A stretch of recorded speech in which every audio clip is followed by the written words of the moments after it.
680 business editor Richard Southern joins us now. Happy Friday, Richard. Hey, happy Friday, Christina. Turns out October was a very happy month for many job seekers. Sure was. Big month for job creation, even with the economy slowing down. We found out today, Christina, that just over 35,000 jobs were created here in Canada last month, and they were all full-time jobs. So that's exactly what you want to see. Where did they come from? We're not quite sure. The other services category led the way in job creation. The retail sector lost 35,000 jobs. You can see there the jobless rate actually ticked up 0.1% to 6.3%. representing the fact that more people went out looking for work. Over the past year, more than 310,000 jobs have been created. End result here today was the Canadian dollar moving higher. The loonie, as you saw off the top, up about 1/4 cent. It takes $1.28 Canadian to buy $1 US. So good jobs numbers, Christina. The loonie was up and the TSX picked up a couple of points today.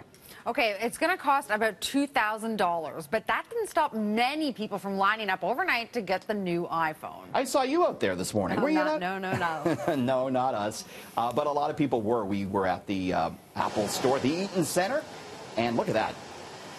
People lining up eager to drop $1,300 to $1,500. That's what the iPhone 10 costs before any carrier discounts.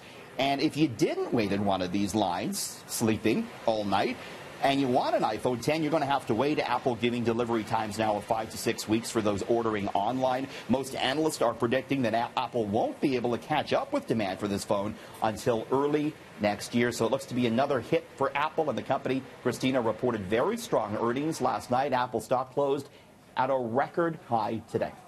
Wow. Okay, so NFL football is coming to the big screen here in Canada as Cineplex links a deal with the league. Tell me about that. Yeah, Canada's biggest theater chain, Cineplex, they've signed a 3-year deal with the NFL to show live football in the movie theaters. So Cineplex is going to show Sunday night football and the Super Bowl in a variety of theaters, including a couple here in the Toronto area. And they're going to be showing in VIP theaters. These are the adult-only theaters that Cineplex has where they sell alcohol, and the tickets are only $5, so I guess they want people to come in and spend a lot of money on beer. It's really a sign, Christina, that theater chains like Cineplex are looking to diversify beyond movies. People are actually going to the movies a lot less. It was a very bad summer for the theaters, so they're looking for different things like football to bring people in the door.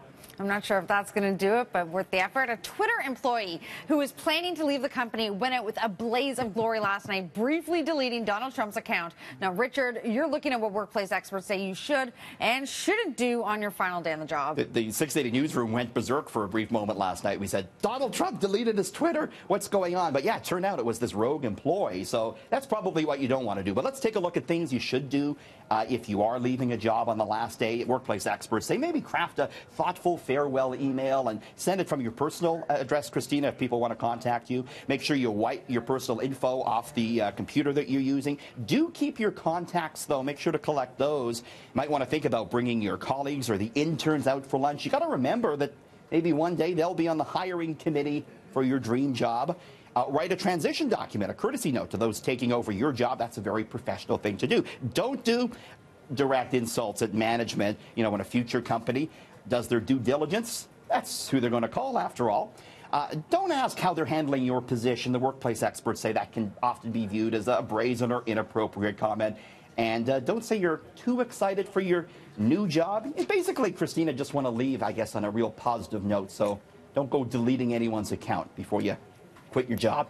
Very, very good tips. Now, it's being called the greatest artistic rediscovery of the 21st century. The last Leonardo da Vinci painting in private hands is about to hit the auction block. Yeah, for big money. I want to show it to you. This painting is called Salvator Mundi.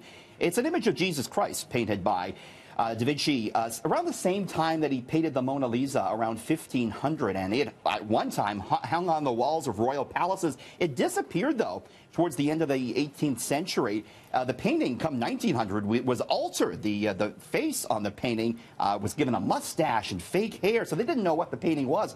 As a result, in 1958, it was sold for just $60 at auction, but it reappeared in 2005, and Christina, it is set to fetch as much as $100 million at auction.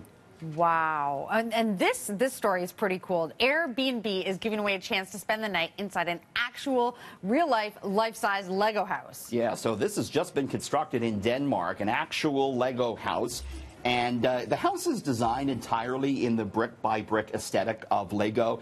And it has a variety of functions. It's part public art piece, part tourist attraction, part Lego store. And as you can see, everything in the house is made from Lego, even the seating.